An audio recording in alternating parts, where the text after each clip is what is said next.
Entonces, si estamos en el campo, vemos el zacate o vemos los árboles y los vemos moverse y decimos, ahí hay viento.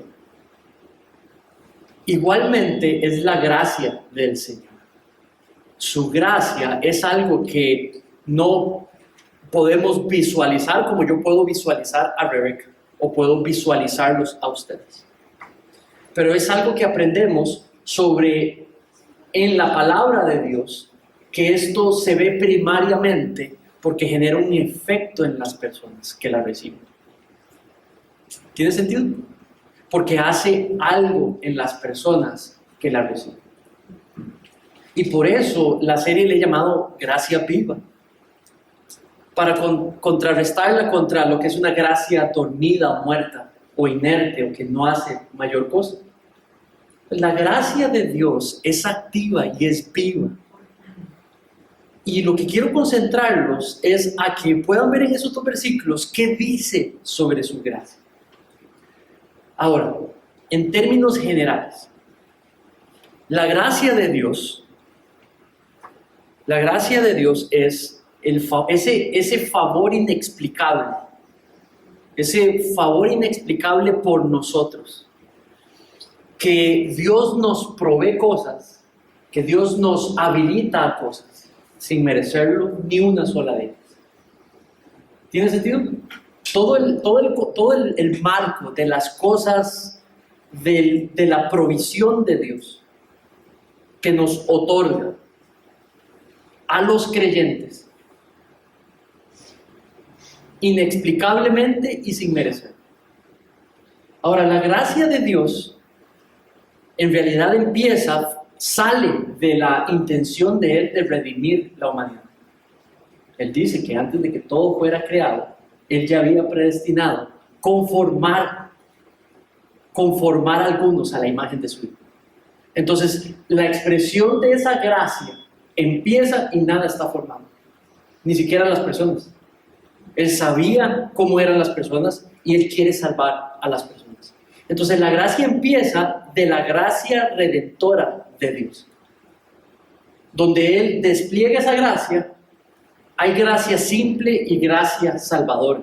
La gracia salvadora es aquella que recibimos por medio de la fe, que nos explica que Cristo murió en la cruz por el perdón de tus y de mis pecados. Y es por medio de la fe, instrumentalmente, no como una obra, que nos regala las bendiciones de salvación, vida eterna, vida nueva, perdón, justificación, redención, regeneración.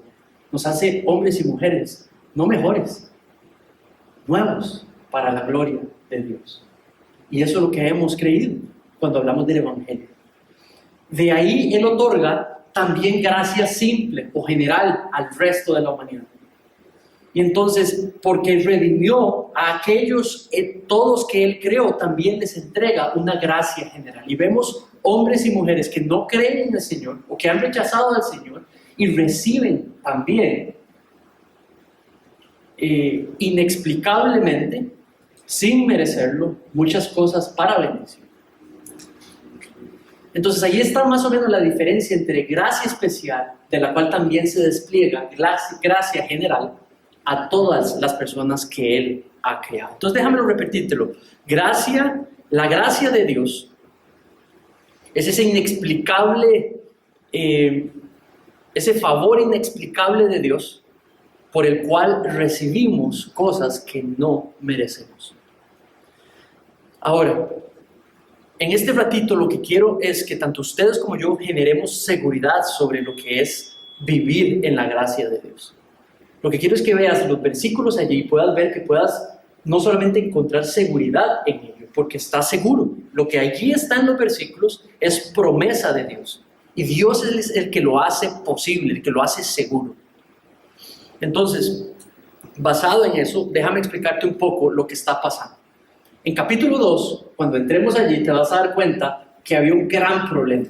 Y habla sobre los falsos maestros que estaban enseñando a estas iglesias. Y Pedro en capítulo 1 está entregando teoría, está entregando información para formar a los que no están siguiendo a los falsos maestros. Está preparando a los fieles diciéndoles verdades que después va a refutar y que va a exhortar y regañar a los que sí están haciendo lo contrario. Entonces nuestros 2 versículos están dando teología de cómo funcionan las cosas, la verdad de Dios sobre algo. Entonces, lo primero que dice es que la gracia de Dios es por medio de la gracia de Dios que nosotros recibimos, nos provee todo lo que necesitamos para la vida y para la piedad. Mira cómo dice, en Reina Valera empieza diciendo, como todas las cosas que pertenecen a la vida y a la piedad nos han sido dadas por su divino poder. Versión Internacional dice, por su divino poder, al darnos el conocimiento de aquel que nos llamó por su propia gloria y potencia, nos ha concedido todas las cosas que necesitamos para vivir como Dios manda. Entonces, en estos tiempos en los que vivimos, en las circunstancias que estamos pasando, por la situación que está pasando el país, por la situación que estás pasando vos específicamente, en tu familia, en tu contexto, dice, no importa cuáles sean tus circunstancias, no importa cuáles sean tus circunstancias mañana, dice que todo lo que necesitas para vivir la vida cristiana ha sido provisto o será provisto. ¿Ves el punto de Pedro? Posiblemente los falsos maestros están enseñando, y les contaba la semana anterior, que una de las cosas principales que están diciendo es de que la promesa esa de que Jesús va a regresar, eso no va a suceder así. Ahora, ¿qué es lo que pasa? Déjenme llevarlos, creo que, bueno, no lo voy a llevar ahí, se lo voy a decir. Hay un pasaje en 1 Juan que dice que con el regreso de nuestro Señor Jesucristo vamos a finalmente ser conformados a su semejanza. Entonces, algo que en Romanos dice que fuimos predestinados para ser conformados a su semejanza. Entonces, esta vida cristiana de lo que se trata es de ir siendo transformados a la imagen de nuestro Señor Jesucristo, a los hijos y las hijas de Dios. Pero dice que en el final de los tiempos, en su regreso, finalmente seremos conformados. Entonces, ¿qué es lo que pasa? Que si no hay regreso, que no hay tampoco. No va a haber conformación a su imagen. Entonces, Pedro lo que les está diciendo es, un momentito, si no hay regreso, no hay conformación. Si no hay conformación, el evangelio es una mentira. Si eso es lo que están enseñando, de que no hay regreso, tampoco hay evangelio. Y si no hay evangelio, tampoco hay transformación. Entonces, con nuestros versículos está diciendo totalmente preparando a los fieles. Sí hay regreso y sí hay conformación final. Por lo tanto, hay transformación gradual y progresiva. Entréguense a esa transformación progresiva a la imagen de Dios, a la imagen de su Hijo, a la semejanza de su Hijo. Y eso es lo que tratan nuestros 2 versículos. Les está diciendo, esto es seguro. Dice, todo lo que necesitan para vivir la vida cristiana, la vida de piedad. Esta palabra piedad lo que quiere decir es vida de devoción. Es tan clara la otra palabra, son 2 palabras paralelas. Vida de piedad es una vida de devoción a Dios, es una vida de dedicación a Dios, de hacer su voluntad, de seguirle, de obedecerle, de agradarle, de conocerle. Entonces, todo lo que se necesita en esta vida, dice que nos lo provee esta gracia inexplicable que nos continuamente nos provee, aunque no nos lo merezcamos. No importa COVID, no importa desempleo, no importa crisis, no importa pérdida de hermanos y hermanas o personas amados que amamos, nada de esas circunstancias pueden afectar lo que Dios ha decidido desplegar y proveer, que es lo que verdaderamente necesitamos. Entonces, nuestras circunstancias no determinan la gracia de Dios, que no se te olvide eso. Esa provisión inexplicable de lo no merecido no está determinado por las circunstancias de esta vida, ni siquiera por ti y por mí. Dice que Él es el que nos ha provisto, no somos nosotros. Que lo que recibimos, que es necesario, viene de Él, no viene por nuestro esfuerzo o nuestra producción. Lo que tú y yo necesitamos completamente para vivir como cristianos Es algo que no producimos, es algo que Dios nos regala constantemente. ¿Tiene sentido? Y eso es gracia. Y eso es gracia. Ahora, definitivamente Pedro quiere decir de dónde viene eso. Y dice que es por el poder de Dios. Las versiones Valera se distancian de las otras tres principales que leemos en la manera en la que otorga el material. Entonces confunde un poco. En Valera, él empieza porque todo lo que necesitamos nos ha sido provisto por el poder de Dios. Pero las otras ponen por el poder de Dios. Y eso es bueno porque así es como está, digamos, en los textos más viejos que tenemos en el idioma original. Empieza por el poder de Dios. Leo Valera porque es normalmente la Biblia que más la gente use y doy por entendido eso. Pero en realidad no empieza por ahí. El texto dice por el poder de Dios. Y luego todo se nos ha sido entregado que necesitamos para la vida cristiana. ¿Por qué así? Porque quiere dar el énfasis. No quiere que sea la idea principal. La idea principal es este punto superior. Lo que necesitamos nos va a ser provisto. Lo que realmente necesitamos nos va a ser provisto. Pero que no se nos olvide, por el poder de Dios. Entonces, lo que el cristiano y la cristiana necesita no es algo que lo que verdaderamente necesita. Lo que viene de la gracia de Dios es algo que no depende de sus fuerzas para producirlo. Es algo que Dios provee directamente. ¿Sí? Entonces, podemos perder la atención de que si tenemos conflicto material, no podemos vivir la vida cristiana. Porque si tenemos conflicto intelectual, no podemos vivir la vida cristiana. O porque si tenemos dificultades relacionales, no podemos vivir la vida cristiana. Porque lo que es necesario, lo provee Dios. Al decir el poder de Dios, está diciendo que no está en tu capacidad o en la mía de asegurar eso. Está asegurada por ese poder de Dios. Y eso lo que viene es seguridad. Es seguridad de provisión. Es seguridad de provisión de su gracia, del despliegue de su gracia, porque no depende de nosotros, es por el poder de Dios. Si dice que es el poder de Dios, lo que Él hace, lo hace en su poder, por lo tanto es efectivo. Él logra cosas en nosotros. Él logra cosas en nosotros. Y dice que Él trabaja efectivamente, está hablando de eficacia. Lo que Él quiere hacer en nosotros, Él tiene poder para hacerlo. Ahora, el segundo detalle que menciona es el medio.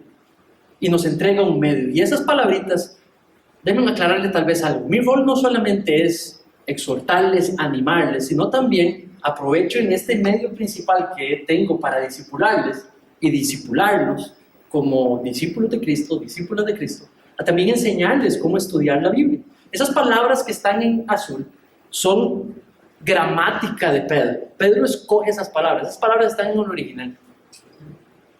Y cuando dice mediante, medio, instrumento por el cual va a hacer algo.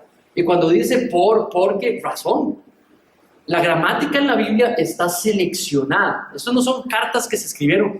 Voy a mandarles una carta. No, esto es una carta que se toma, es una construcción literaria que tiene propósito y escogen cuidadosamente la gramática para poder comunicar lo que quieren comunicar. Y eso está inspirado por Dios. Entonces, cuando dice allí mediante, es el medio por el cual nos va a proveer todo lo que necesitamos. Es el medio por el cual nos va a proveer todo lo que necesitamos. Entonces quiere decir que si ese es el medio, no está en nuestro trabajo. Las cosas que verdaderamente necesitamos no quiere decir que el resto no son necesarias. No quiere decir que la familia, que el trabajo, que lo que materialmente compramos, que la ropa, que la casa no es necesario. No estoy diciendo eso. Pero Pedro sí está poniendo que lo verdaderamente necesario viene provisto por Dios inexplicablemente, sin merecerlo, y dice que ese es el medio.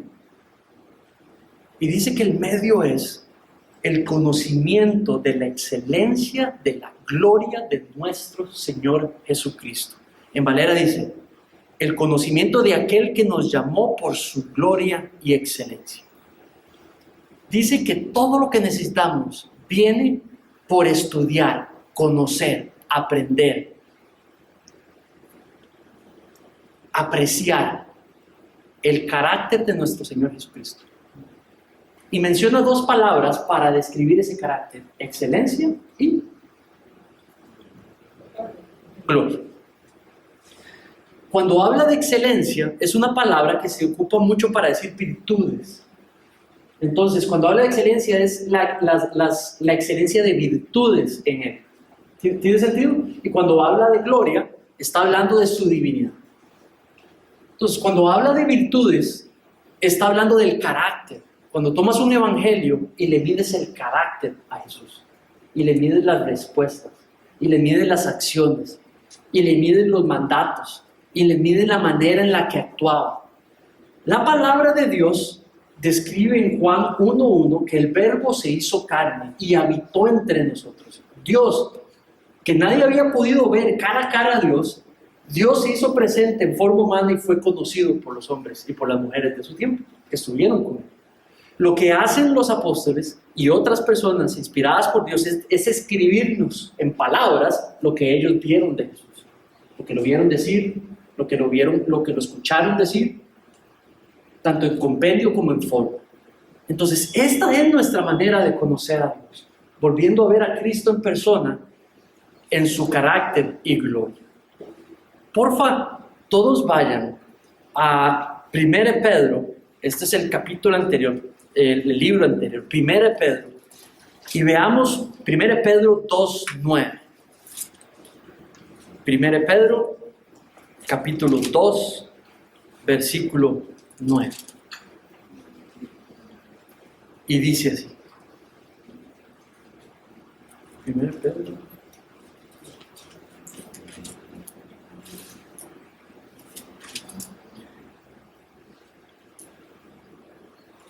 Mas ustedes, linaje escogido, real sacerdocio, nación santa, pueblo adquirido por Dios,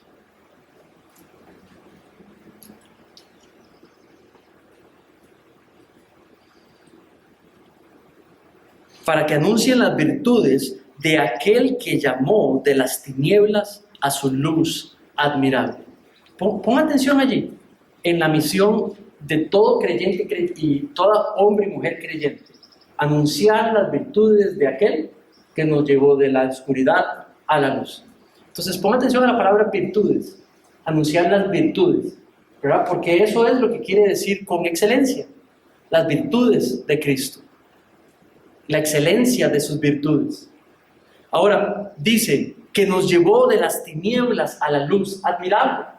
Entonces, ese es específicamente la manera de recibir todo lo que necesitamos para vivir la vida cristiana, observando, estudiando, haciendo nuestras, alineándonos a esas virtudes y ese despliegue de esplendor y gloria que podemos ver en los textos de nuestro Señor Jesucristo. ¿Tiene sentido? Por eso es que nos llamamos discípulos de Cristo, porque seguimos a Cristo. No somos discípulos de Manrique, no somos discípulos de nadie, somos discípulos de Cristo. Y es cuando nos comprometemos con ese discipulado en Cristo, que entonces recibimos lo que verdaderamente necesitamos. Dice, mediante el conocimiento de la excelencia y gloria de nuestro Señor Jesucristo. Quiero que porfa vayas a 2 de Corintios, segunda carta de Corintios. Y allí, en el capítulo 12. Y en el capítulo 12, mira el versículo 9. Segunda de Corintios 12:9. Segunda de Corintios 12:9.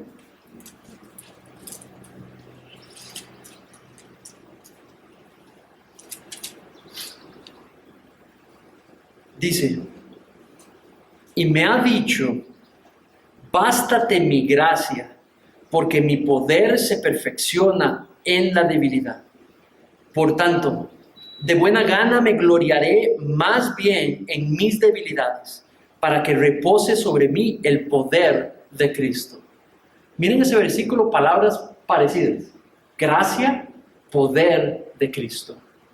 Y este es Pablo diciéndole a una congregación, número 1, la gracia de Dios me es suficiente en mi vida. La gracia de Dios me es suficiente en mi vida. ¿Qué le está pasando a Pablo? Lo están poniendo, los corintios lo están criticando y le están haciendo entender que no tiene autoridad para hablar. Entonces lo que dice allí es que en su vida, la gracia de Dios, la provisión de todo lo inexplicable que recibimos sin merecerlo de parte de Dios, dice que le es suficiente. Y dice no solo eso, porque pone la confianza que es lo que trabaja en él de manera poderosa, el poder de Dios trabajando en él. Ahora quiero llevarte a 1 Pedro. 1 Pedro de nuevo, capítulo 5. Y allí en capítulo 5, versículo 10.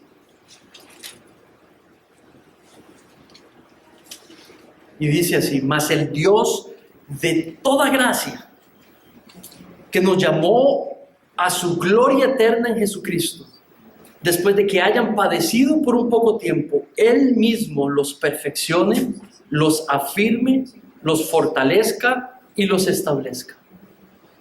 Mire el rol ahí de la gracia.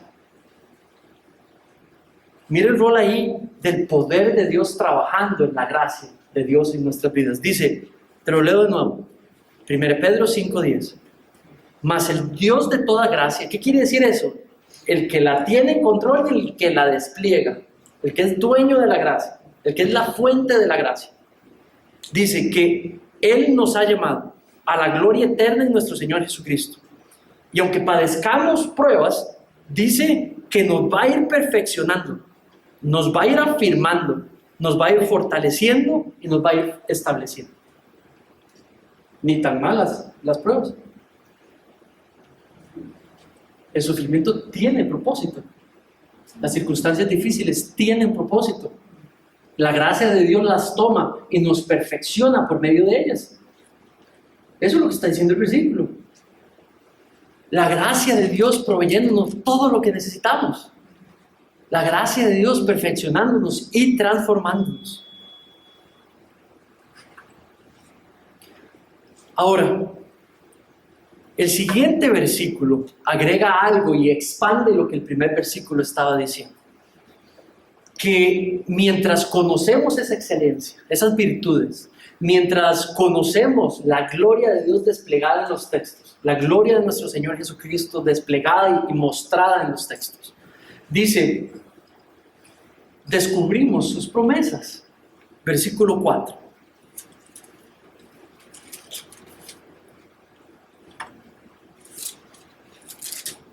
Dice, por medio de las cuales nos ha dado preciosas y grandísimas promesas. Dice que si observamos esa excelencia, esas virtudes, las estudiamos, las admiramos, las hacemos propias, mientras estudiamos su gloria, sobre su gloria y su divinidad. Dice que nos enteramos de sus promesas. Dice que es la manera en la que nos enteramos lo que Dios tiene para con nosotros, lo que Dios quiere darnos, lo que Dios quiere hacer en nosotros en esta vida.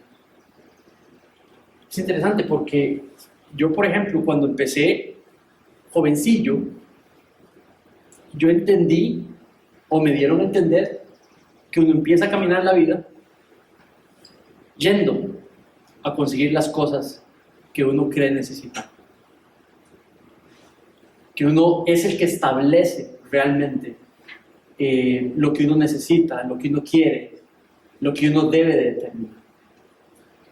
Esa es la manera en la que tal vez la sociedad nos enseña cómo empezamos a vivir la vida. Nosotros, el primer actor sobre las cosas, desarrollando metas, estableciendo cuestiones y tomando decisiones. Cuando dice, por medio de las cuales nos ha dado preciosas y grandísimas promesas, esas promesas pueda que determinaban completamente las decisiones que uno toma al inicio de la vida. Porque ha prometido algo para nosotros, pueda que haya una meta que no tiene nada, que no tiene sentido. Si me ha prometido esto, ¿por qué voy a escoger esto? Si voy para donde esto. ¿Tiene sentido? Pongo un ejemplo. voy a conformarlos a la imagen de su Hijo. Y yo decido agarrar un trabajo que no tiene nada que ver con eso, que más bien es contraproducente contra eso. ¿Sí? Pongo otro ejemplo. Voy a crecer en los mandatos del Señor. Y cuando llego a ellos estoy hasta aquí de deudas por cosas que ni siquiera necesitaba. O sea, primero nos lanzamos, la sociedad nos lanza a salir a tomar metas, a establecer metas, tomamos decisiones, buscamos nuestra felicidad. Es la manera en la que nos entrenan. Cuando nos topamos las promesas, a veces nos encontramos con un enorme problema para poder vivir las promesas. Y esto es parte de la gracia. Los que hemos cometido errores, muchos de nosotros, nos topamos con las promesas y ahora necesitamos enderezar. Necesitamos priorizar de nuevo. Algunos tenemos que renunciar a trabajos y no volver a practicar lo que antes practicábamos, lo que creímos teníamos que practicar, porque ya Dios no tiene eso para nosotros. Y más bien Dios pedía o nos estaba direccionando hacia algo específico. Le contaba a alguien de ustedes que nada de lo que es bueno atrás en nuestras decisiones es un desperdicio, pero muchas veces nos damos cuenta cuándo fue que vinieron esas promesas en nuestras vidas y lo que estuvimos antes sin esas promesas para direccionar nuestra vida. El conocimiento sobre las virtudes de nuestro Señor Jesucristo y de su gloria nos permite planificar nuestras vidas. Entre más joven, más desde los inicios, ese conocimiento llega a las personas, más tienen la capacidad de organizar sus vidas alrededor de esas promesas, para esas promesas. Entonces, lo primero que tenemos que hacer con nuestros hijos, con los nietos, con los sobrinos, es comunicarles estas promesas, para que las tengan allí, ya sea que las adopten o las rechacen, ya sea que las siguen porque creen en Cristo o porque siguieron el consejo de Tita o de Tito. ¿Cuántos de ustedes uno los conoce y han venido a los pies de Cristo porque la abuela nunca se cansó de decirles sobre Cristo? Porque vieron la transformación en el papá, en la abuela, en la tía, que era cristiana. Y finalmente vinieron a los pies de Cristo. Mientras conocemos su excelencia y su gloria, nos damos cuenta de sus promesas. Cuando dice promesas, las cosas que Él se ha determinado hacer en nosotros, o las cosas que se ha determinado proveernos. Veamos lo que dice sobre ellas. Dice que por medio de esas promesas, versículo 4, dice, por medio de las cuales nos ha dado preciosas y grandísimas promesas. Y lo que hace es caracterizar las promesas. Dicen que son inmensas en cuanto a tamaño, dicen que son preciosas en cuanto a valor. Cuando dice preciosas no es que qué bonito, cuando dice preciosa es como el oro, precioso, tesoro en la vida del cristiano, de la cristiana. Y cuando dice grandísimas, está hablando también de valor, pero está hablando de prioridad en la vida, de lo que debería ser lo más grande en nuestras vidas. Y mira lo que dice. Dice, para que por medio de ellos lleguemos a ser participantes de la naturaleza divina, habiendo huido de la corrupción que hay en el mundo a causa de la concupiscencia. Dice que las promesas lo que hacen es que van trabajando en nosotros y nos van conformando a la imagen de su Hijo Jesucristo. Sus promesas nos van ayudando a alinearnos progresivamente a la imagen a la cual fuimos creados desde un inicio. El pecado distorsionó esa imagen a la cual fuimos creados. Pero ahora, salvos con el Espíritu Santo, con el poder de Dios, trabaja en nosotros y nos va alineando a su semejanza. ¿Y cómo hace eso? Los domingos, los viernes, ustedes en sus casas estudian el texto, encuentran la verdad y se van alineando poco a poco a esa verdad.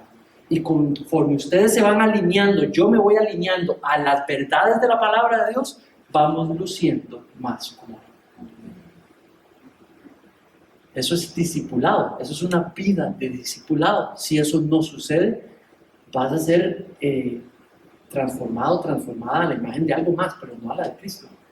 El medio es la Biblia. El medio es la palabra de Dios. El trabajo del maestro aquí que está aquí al frente es hacer exactamente eso. No es decir lo que a él se le ocurre y lo que quiere decirles, sino es mostrarles la verdad del texto para que ustedes y yo nos alineemos a él y seamos conformados a la imagen de Dios. Entonces ahora sí, dice que transformados, cambiados, impactados, moldeados, y eso es gracia viva. Gracia viva no es gracia muerta o apagada. Quiere decir que si está viva transformando, hay algo que hoy quiere cambiar en nosotros. El cristiano y la cristiana no se puede quedar pasivamente esperando que es Dios que me cambie. Dios nos quiere cambiar. Dios tiene el poder para cambiar. Pero quiere también, y ese es el producto del texto, que nosotros nos casemos con la idea de disponernos a dejarnos ser cambiados, sin resistir, activamente comprometidos cada uno con su discipulado, para que el Señor le cambie, le transforme y le moldee a la imagen de su Hijo. ¿Tiene sentido?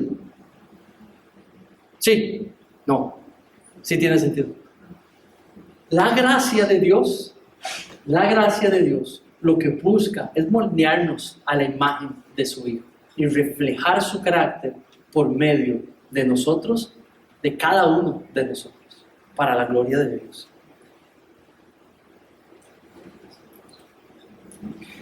Porfa, una vez más. Segunda carta de Pedro, capítulo 3. Donde estamos, nada más pásese a capítulo 3. Miren lo que quiere comprometerte Pedro, digamos, lo que Dios quiere nos comprometamos hoy en cuanto a esta información que el texto dice. Versículo 18. Segunda Pedro, capítulo 3, versículo 18. Y dice: antes bien, creced en la gracia y el conocimiento de nuestro Señor y Salvador Jesucristo. Que a Él sea la gloria hasta el día de la eternidad. Amén. Y esa es la invitación de Pedro. Los falsos maestros están diciendo, como no regresa a Jesucristo, no hay ningún problema con portarnos mal. Es más, volvamos a las prácticas de antes de los Corintios. Practiquemos la mundanidad. Eso es lo que los están diciendo, digamos, los falsos maestros. En la iglesia, gente que se llama cristiana le están diciendo, no es tan malo volver a la apertura sexual o moral que se practicaba antes de Cristo. Y eso es lo que están haciendo. Predican los domingos a la congregación y se van a caminar en pecado durante la semana. Y dicen que como no viene nuestro Señor Jesucristo, no hay que caminar en pureza o santidad. Y lo que está diciendo Pedro es todo lo contrario. Es todo lo contrario. El Evangelio es claro. Cristo viene, su gracia está en despliegue y debe de estar transformado. Si creen en el Evangelio, entonces crean en que deben de crecer en su gracia, en el conocimiento de nuestro Señor Jesucristo. Y si eso sucede, ¿qué sucede? Seremos más transformados. Ahora, la última frase dice algo que no me cuesta entender todavía, con una palabra que normalmente, al menos en Valera, no utilizamos mucho hoy. Utiliza la palabra concupiscencia. No se le ocurre a nadie llamar a nadie su hijo o concupiscencia. Concupiscencia, lo que significa son deseos malos, deseos depravados. ¿Ok? Y dice, según de Pedro, en nuestro pasaje nuevo, dice que por medio de nuestras promesas, para que por ellas lleguemos a ser participantes de la naturaleza divina, habiendo huido de la corrupción que hay. Entonces, vamos a ser moldeados, pero dice también huyendo, habiendo huido de la corrupción que hay en el mundo a causa de las concupiscencias. No está diciendo que el mundo es malo, que todo lo que hay en el mundo y no está dentro de la iglesia es malo. No está diciendo que las montañas son malas, no está diciendo que jugar fútbol es malo, no está diciendo que, lo que está diciendo es que los deseos malos que dominan muchas de esas cosas en el mundo es lo que está mal. ¿Sí? Entonces, concupiscencia tiene que decir todos los deseos impropios a Dios, que dominan el mundo. Entonces usted va a un estadio y ve un montón de cosas que están mal. Pero usted va a un restaurante, hasta en un restaurante puede haber cosas que no están bien. Y vemos lo que Dios creó siendo utilizado de una manera que no está bien. No siempre, pero muchas veces sí.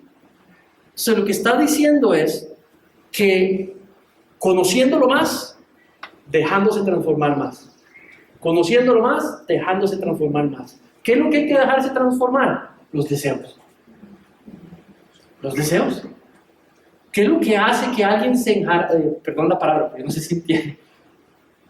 Adquirir bienes más de lo que necesitamos fuera de nuestra capacidad económica. Cuando llegamos a un punto de deuda donde simplemente es no sano, no era adecuado.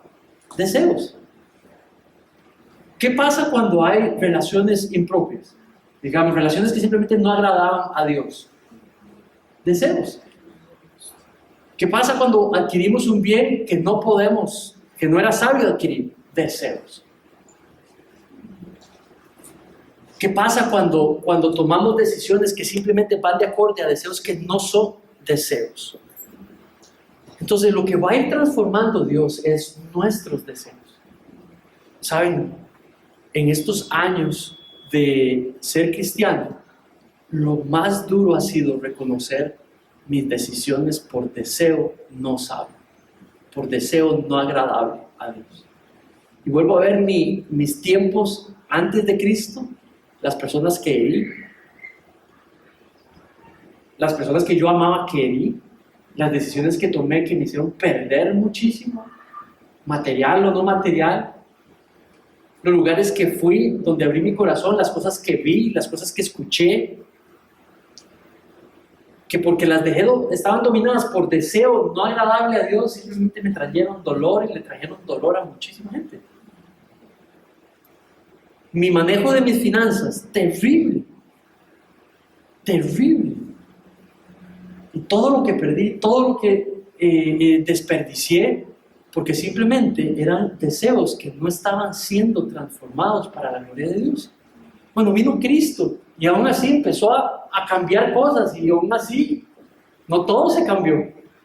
Y pasaron años hasta que realmente comprometerse con decir, no, Padre, mis deseos tú eres el que los establece. Las primeras cosas que me enseñaron mis pastores o mi pastor principal fue, Manri, una primera cosa para limpiar ¿dónde están? Sí, nuestros deseos. Me acuerdo mi pastor, don Randy, me decía, quiere garantizar que sus decisiones estén balanceadas, pida consejos. Pero no pida consejos solo por pedir consejo. Trate con todo su ser de seguir el consejo. Porque esas personas respetables, maduras, cristianos o cristianas, no están deseando como usted desea. Tal vez no están afectados por esos deseos y pueda que te den un buen consejo. Lo otro que me dijo, de hecho me lo dijo antes, ve a la escritura y trata de buscar si ese deseo Dios ha dicho algo para ver si puede permear ese deseo. Si tan solo esas dos hubiera hecho. Bueno, no fue así y Dios ha utilizado todo eso y de una u otra manera lo ha vuelto para la gloria suya mostrándose en mi vida.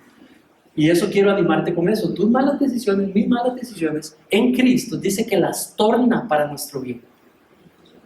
Las torna para nuestro bien. ¿Sabe? Manejé relaciones mal. Y esas malas experiencias las tornó en experiencia para poder manejar las relaciones buenas. Cuando no trabajé como tenía que trabajar y me despidieron, aprendí eso y eso se volvió para mi beneficio y hoy aprecio el trabajo y trabajo para el trabajo y esas experiencias son lo que yo soy hoy. Me ayudan a poder alimentar hacia donde yo quiero ir hoy. Entonces no menosprecies la experiencia y la oportunidad que tienes de aprender de tus errores. Porque la gracia de Dios inexplicablemente y sin merecerlo las torna para tu bien y el bien de aquellos que están a nuestro alrededor. Es impresionante y todo es gracia. Solo gracia, sin merecer. ¿Amén? Muy bien. Un versículo más. Porfa, todos vayan a 1 Corintios. Vean qué lindo. Vean qué lindo Pablo hablando de la gracia. De nuevo, a Pablo lo están despreciando y él está mandando la carta a gente que muchos de ellos lo desprecian porque creen que es un apostolillo chiquitillo, no como Pedro, ¿verdad? Que es el que estamos estudiando, que es uno que a veces habla muy raro y habla demasiado. Y entonces les dice esto. 1 Corintios 15.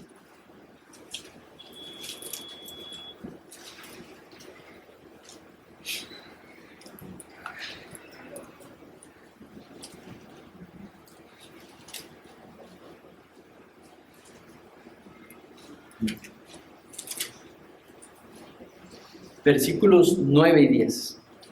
15, 1 Corintios capítulo 15, versículos 9 y 10. Y dice así: porque yo soy el más pequeño de los apóstoles, que no soy digno de ser llamado apóstol, porque perseguí a la iglesia de Dios. Pero por la gracia de Dios soy lo que soy. Y su gracia no ha sido en vano para conmigo.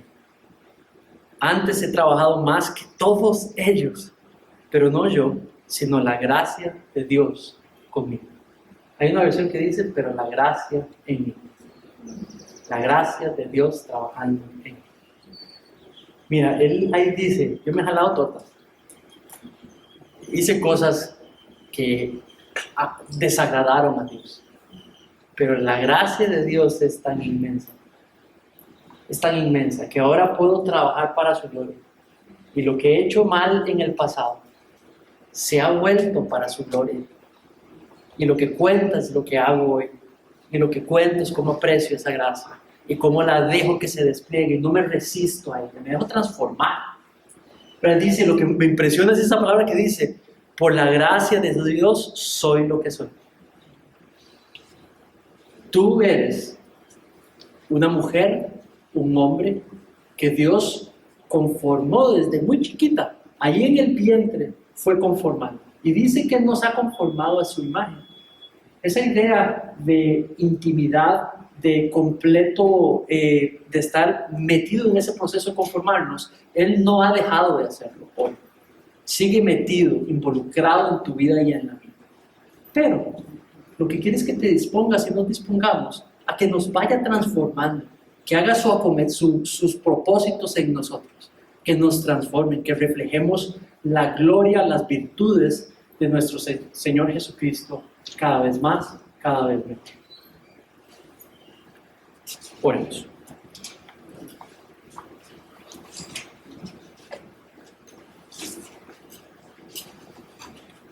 Padre, venimos a ti con un corazón agradecido.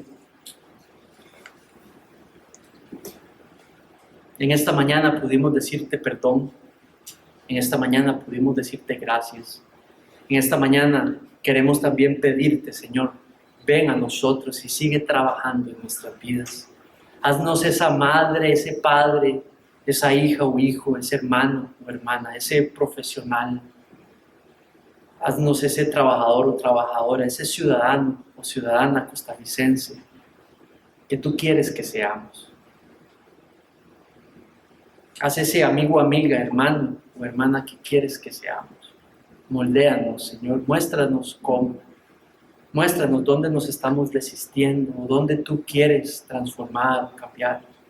Enséñanos en las próximas semanas, en esta carta, tus promesas para con nosotros. Y ayúdanos a entender cómo podemos disponernos a transformar, a ser transformados.